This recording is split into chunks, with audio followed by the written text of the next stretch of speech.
Good morning and welcome to the Petiiti Pro Garden Show. Thank you all very much for being with me here today. 21st of July, the month is over, more than half over, and it's just, I can't believe how the summer is flying by. My late husband used to say, 4th of July, oh, summer's over.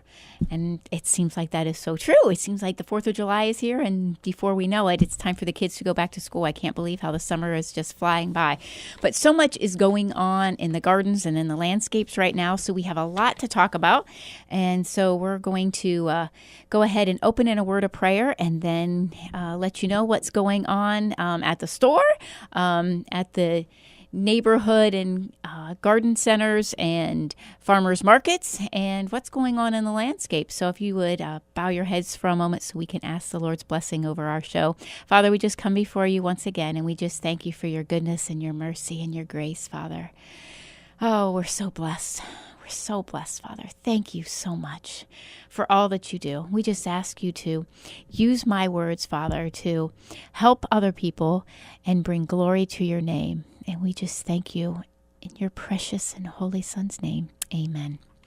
Well, we do have a lot going on. This morning, I will be down at the farmers market to answer all of your gardening questions. I'll be flying down there as soon as we're done here.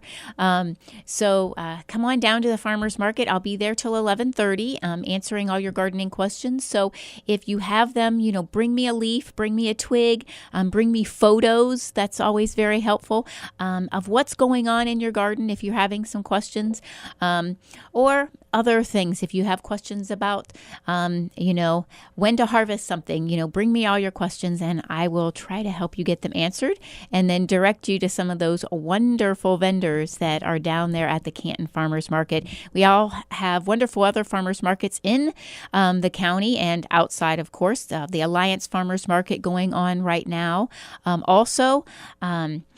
The Plain Township Farmers Market goes on Wednesday evenings, and then Tuscarawas County, theirs is also on Wednesday evenings. So there's some wonderful farmers markets around for you to be attending, but there's some great harvests going on, and so you need to get down not only to support local farmers, but also to get the freshest produce and baked goods available out there, and just look at that tiny little carbon footprint that's left here when you make short little jaunts to pick up your produce. So come on down. If you do have questions and, of course, you're not able for some reason to get to the farmer's market, you can always come out to the store and visit me at the store, or you can email me your questions at cindypetiiti@gmail.com. You can give us a call at 330-455-5997. Call us. That is probably the hardest way for me to answer your questions if it is about something going on with your plant, because I have nothing to actually look at. When you email, you can email me email me pictures when you email your question, and then I can get back with you that way. But the best way is to see me. So if you're not coming to the farmer's market, come out to the store at 5828 Columbus Road, right there on the corner of Columbus Road and Broadway in Nimishillen Township, and let me see your issue. A lot of you do that. You bring me a leaf in a Ziploc baggie. We appreciate that so it doesn't spread. You bring me twigs, you bring me photos, and we can answer your questions that way. But do that. We have some questions that we're going to answer today of people that did just those things. Brought me their photos, brought me the leaves, and brought me their questions, and we were able to answer that for them. Besides being at the farmers market today, the 21st, we have some other things coming up at the garden center that's going to be a lot of fun. Next Saturday morning at 9 a.m., right after the show, we are going to be doing hot yoga in the greenhouse. So it's going to be a lot of fun, a little different than normal yoga. But we're going to be doing hot yoga in the greenhouse, like I said, 9 a.m. Next Saturday morning. This is going to be a test run. We might do it again, but right now we're not sure. So we're just going to do it as a one-time thing. But it's going to be a lot of fun. We do have limited space, of course, because it's in the aisles of the greenhouse. And my daughter Miranda is the instructor. She is a licensed instructor. instructor, so she will be instructing the class.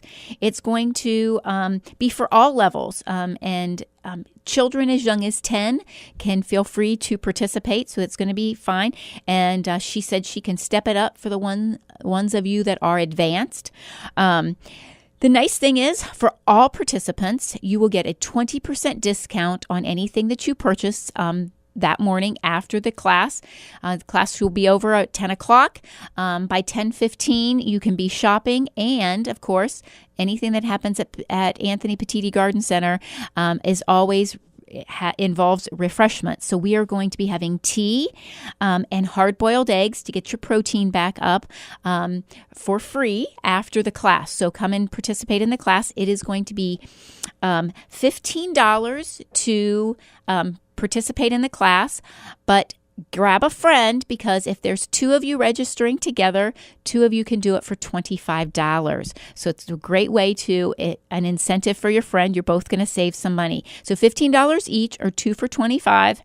9 a.m., 20% off anything you purchase that morning after the class, and hard-boiled eggs and tea when we finish to get your bodies replenished. So we're going to go ahead and get into some of the questions. Oh, also, before I do that, let me go back to the class.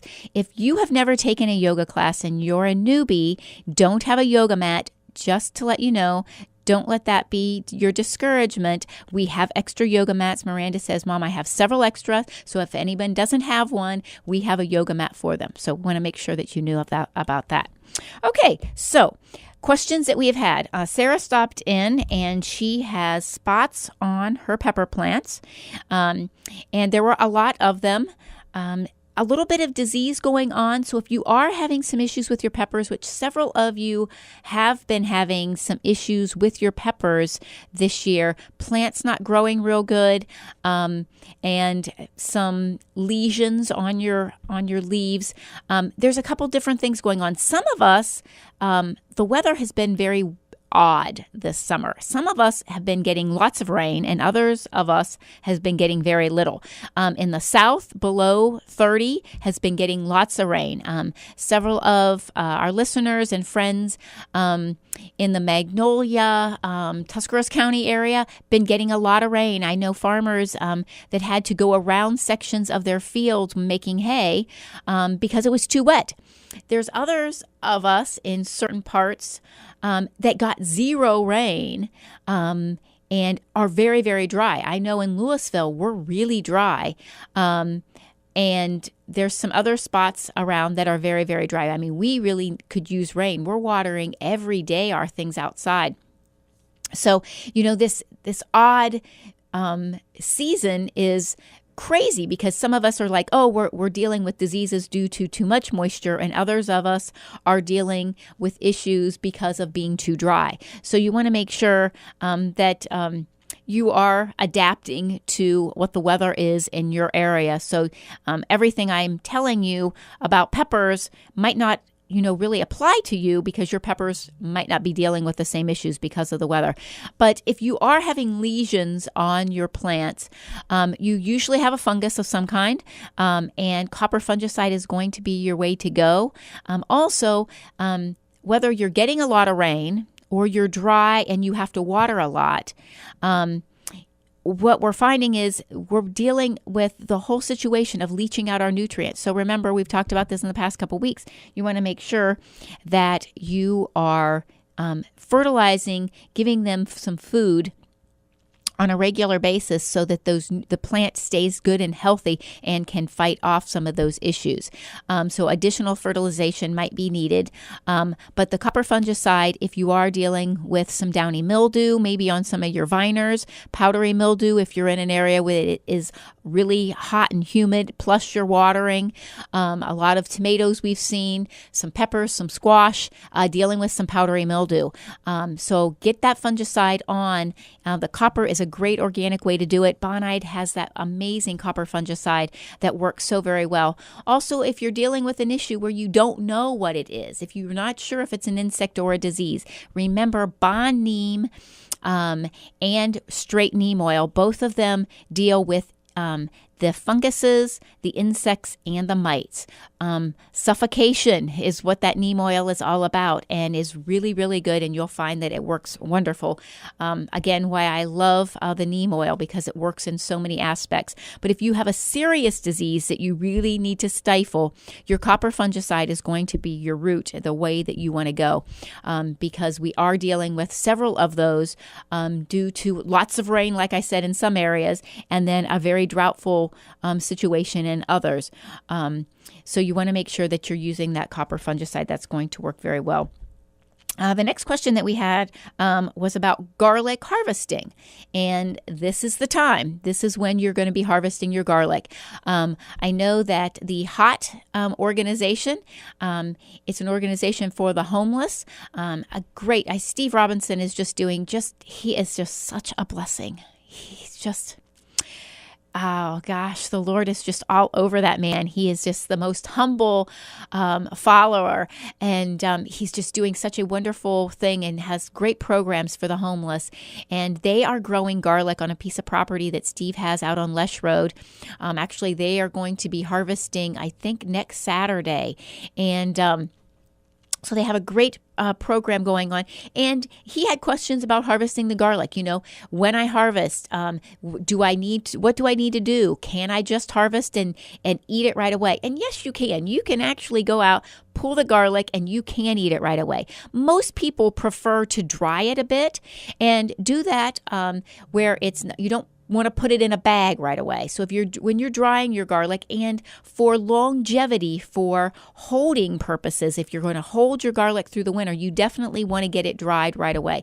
Definitely you can go out and pull one and eat it right then, but you don't want to pull one and throw it in a baggie and think you're going to keep it, because it's going to mold on you. So you want to make sure that they're drying if you are doing any of that saving or storage up. So a great way to do it is pull them, cut them off maybe about a foot, unless you're going to be doing braiding. And if you want to braid them, you want to leave them as long as you can, because that's going to let you have that much more stock for the braiding purposes. But lay them out on a picnic table, some newspaper, some cardboard, something outside. Again, not plastic, because that's going to hold the moisture, and that will not let your bulbs dry correctly. So you want to just lay them out in the sun and let them go ahead and dry, and then you can get them ready to bag up for selling purposes or for holding purposes for yourself. But it's going to be easier to do your braiding once your stock is mid-dry. You don't want it dry and crumbly, but you like the second that you pull it out, that's not exactly when you want to be braiding. You want to wait a few hours and let them stiffen up a little bit. Your braiding will be a little bit easier. But the braids are great. They sell wonderfully. If you've harvested enough that you want to sell some, it sells really nicely that way. And so garlic will be at your local farmers markets now. So make sure that you jump on that. Well, we have a few more questions to answer, but we are going to take a break to hear from our sponsors. I want to thank them so much for sponsoring our show, because without them, we wouldn't have a show. Stay tuned.